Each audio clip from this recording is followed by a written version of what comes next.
بسم اللہ الرحمن الرحیم۔ صبح بخیر دوستو، ایک آدمی اللہ کا منکر ہوتا ہے،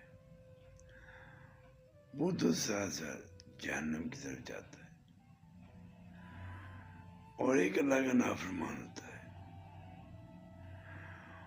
اس کے لیے بخشش معافی کی گنجائش ہوتی ہے کہ وہ اللہ کو مانتا ہے، اللہ کے حکم کو جانتا ہے، اور پھر وہ نافرمانی کرتا ہے، اور جب وہ معافی مانگ لیتا ہے تو پھر وہ پاک ہو جاتا ہے، توبہ کر لیتا ہے تو پاک ہو جاتا ہے،